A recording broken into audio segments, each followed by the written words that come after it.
Veg role பண்ணுறதுக்காண்டி bread வாங்கிட்டு வர சொல்லியிருந்தேன். வாங்கிட்டு வந்தே 3 நாளைக்கு மேலே ஆயிடுச்சு. இன்னையோட ப்ரெட்டும் எக்ஸ்பிரி ஆக போகுது. பொட்டேட்டோ சீஸ் பாலாச்சு பண்ணிக்கலாம்னு சொல்லிட்டு பொட்டேட்டோவை வேக வச்சுருந்தேன்.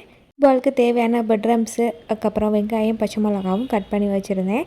இப்போ உள்ள ஸ்டஃபிங் வைக்கிறதுக்கு தேவையான மசாலாலாம் போட்டுட்டு பொட்டேட்டோவை ரெடி பண்ணி வச்சாச்சு. கூட 1 டேபிள் ஸ்பூன் கார்ன்ஃப்ளவர் மாவை கரைச்சி எடுத்து வச்சுக்கலாம். பிரெட் க்ரம்ஸை வேறு இதில் ட்ரான்ஸ்ஃபர் பண்ணி வச்சுக்கிட்டேன். எல்லாத்தையுமே எடுத்து வச்சதுக்கப்புறமா சீஸையும் கட் பண்ணி வச்சாச்சு. கட் பண்ணி வச்சுருக்க பொட்டேட்டோக்குள்ளே சீஸை வச்சு இந்த மாதிரி ரவுண்டு பண்ணி ஃப்ளவரில் டிப் பண்ணி பிரெட் க்ரம்ஸில் கோட்டிங் கொடுத்து தனியாக எடுத்து வச்சுக்கலாம். இதே மாதிரி ஒரு 5-6 இது செஞ்சு எடுத்து வச்சுக்கிட்டேன்.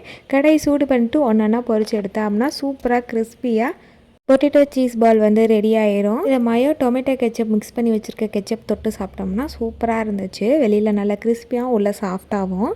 நம்மளுடைய மெட்டர்னிட்டி வேறு நேற்று ஆர்டர் பண்ணவங்களுக்கு உடனே டிஸ்பேச் பண்ணியாச்சு. ஸோ ஒருத்தவங்கக்கிட்ட ஆன்லைனில் பர்ச்சேஸ் பண்ணுறதுக்கு கொஞ்சம் பயமாக தான் இருக்கும். என்கிட்ட பேசின ஆர்டர் பண்ண எல்லாருமே ஒரு சின்ன பயத்தோடைய நம்பிக்கை இல்லாமல் தான் ஆர்டர் பண்ணாங்க. அவங்களுக்கு எந்த அளவுக்கு பயம் இருக்கோ அதே அளவு தான் எனக்கும் பயம் இருக்கும். ஒருத்தவங்ககிட்ட காசை வாங்கிட்டு அவங்ககிட்ட பொருள் கரெக்டாக சேர்கிற வரைக்கும் நானுமே சேர்ந்துக்கிட்டு அந்த கொரியரை ஃபாலோ பண்ணிக்கிட்டே தான் இருப்பேன். அதுதான் என்கிட்ட வாங்கினவங்ககிட்ட கொரியர் வந்தோடனே உடனே என்கிட்ட இன்ஃபார்ம் பண்ணுங்கன்னு நான் சொல்லிடுறது. என்கிட்ட மட்டும் இல்லை, ஆன்லைனில் பர்ச்சேஸ் பண்ணாலே நல்ல ட்ரஸ்டடான பேஜான்னு பார்த்து பர்ச்சேஸ் பண்ணிக்கோங்க. ஏன்னா காசு யாருக்குமே சும்மாவில்லை, கஷ்டப்பட்டால் தான் அந்த காசு வரும். வரைக்கும் நம்மக்கிட்ட ஆர்டர் பண்ண எல்லாத்துக்கும் சேஃபாக கொரியர் போயிருக்கு. ஸோ நம்மக்கிட்ட பயப்படாமல் ஆர்டர் பண்ணலாம்.